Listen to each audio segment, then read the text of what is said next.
Welcome to the Bush Chapel, a service for us at home. We have just enjoyed a nice cup of tea together, and we're thankful that you can join us too. Let's head inside. Our order of service today will be a candle lighting, an opening prayer, a hymn, our window of wonder, the reading, a children's activity, devotion, and closing prayer.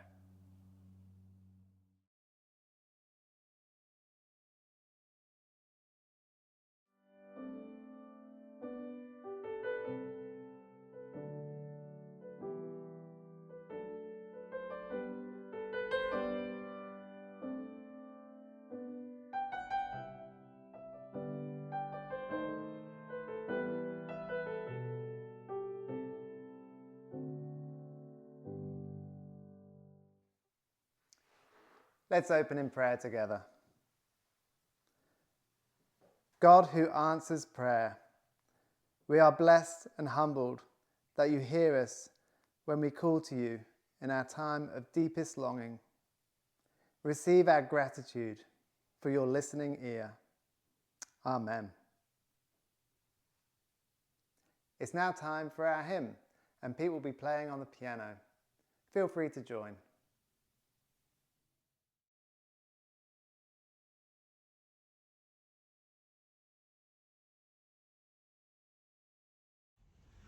Hi, my name is Peter and I have a challenging hymn for us to sing along with today.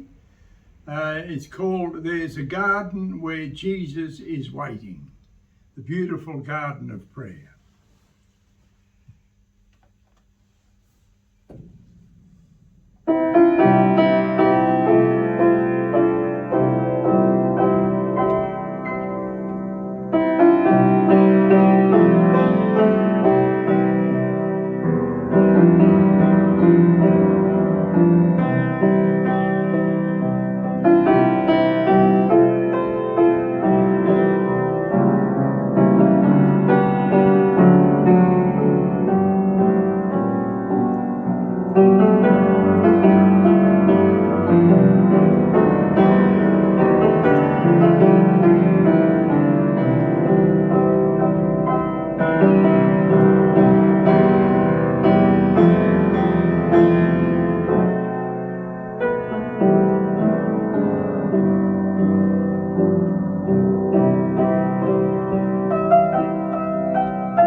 It's now time for our window of wonder, where we look out and wonder.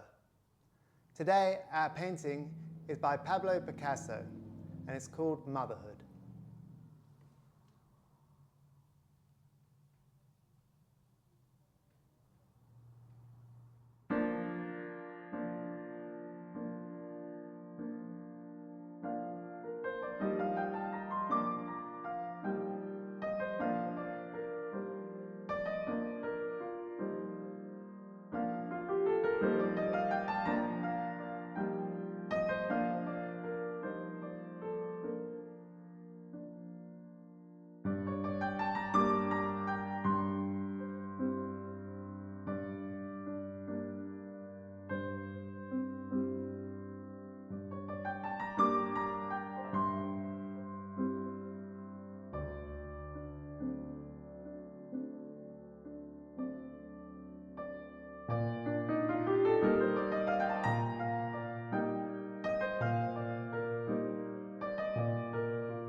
Hi, my name is Miller, and today's reading is from 1 Samuel. On the days Elkanah presented his sacrifice, he would give portions of the meat to Peninnah and each of her children. And though he loved Hannah, he would give her only one choice of portion, because the Lord had given her no children. So Peninnah would taunt Hannah and make fun of her because the Lord had kept her from having children. Year after year it was the same. Peninnah would taunt Hannah as they went to the tabernacle.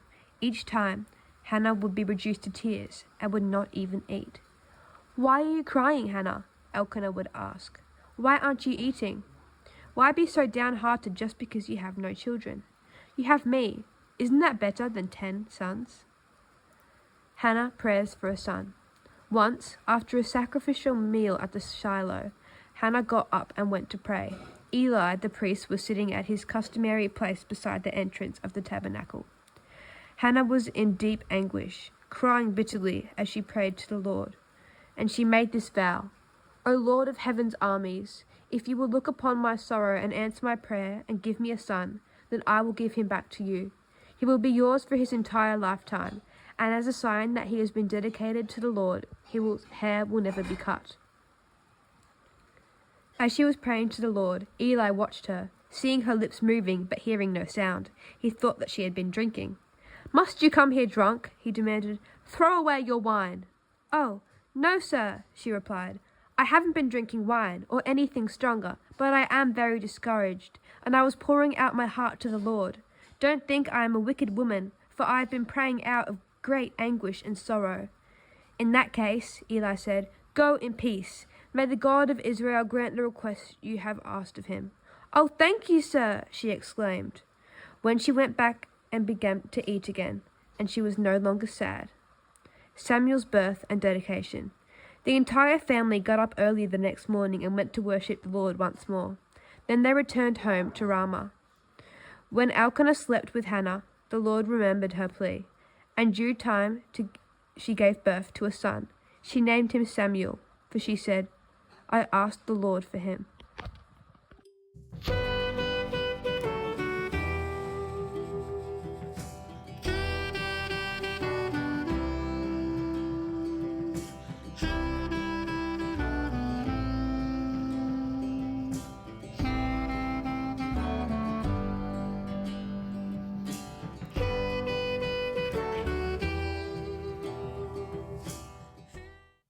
As we come back to Hannah and her problem of childlessness, she begins to resemble the great women of old, starting with Sarah herself back in the book of Genesis, whose story is also one of God's miraculous intervention and promise as time goes on. This detail to this story at this point begins to suggest that something quite miraculous and special is going to happen in Israel's story as they emerge from the dark ages of the period of the judges and head into the period of the monarchy. A rejected, childless woman is going to give birth to someone very special who will be dedicated to the Lord in the same way that Samson was dedicated to the Lord in order to do very special things as the plan of God moves forward in Israel's history. And as we pick up Hannah's personal grief and story, it appears that she was rejected and misunderstood by different people. During this time, it was important to have children, both to ensure family name and inheritance, as well as provide for aging parents. Peninnah, Elkanah's first wife, would continue to provoke and irritate Hannah because of her inability to have children. Peninnah's constant provocations would prove difficult to bear and take.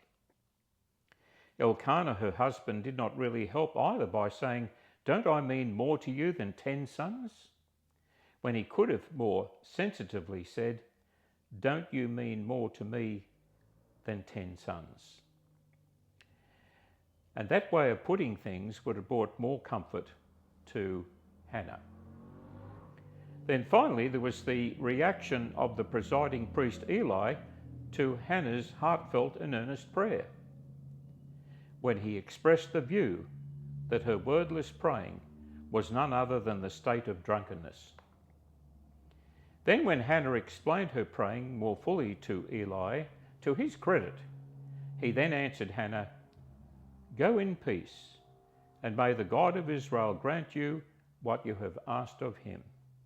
I love that touch to the story at this point. And I've often thought that it is a wonderful blessing to give and receive a priestly benediction to our prayers as we bring our heart's desires before God. This made all the difference, in fact, in Hannah's prayer. For then we read that she went away and ate something, and her demeanour completely changed from that of vexation and despair to that of happiness and hope. In the course of time, Hannah gave birth to Samuel, whose name means heard by God. So let us all be encouraged by the fact that God also delights to hear our prayers, and will surely answer our prayers in one way or another. In fact, he will do that in his own good time and according to his holy will. Sometimes, like Hannah, our prayers may even cost us something, but they will surely be the means of bringing blessing into the lives of many other people. So may this meditation bless us all today as we reflect on the story of Hannah. Amen. Let's close together in prayer. The end is not yet. Go on your way cheerfully, trusting God to do the best that is possible for you and for humanity. Amen. Christ is near at hand. Go on your way expectantly, ready to encounter Christ in stranger and loved one, enemy and friend. Amen. Don't be afraid. Go on your way serenely, for there is nothing ahead that God has not anticipated and provided for. Amen.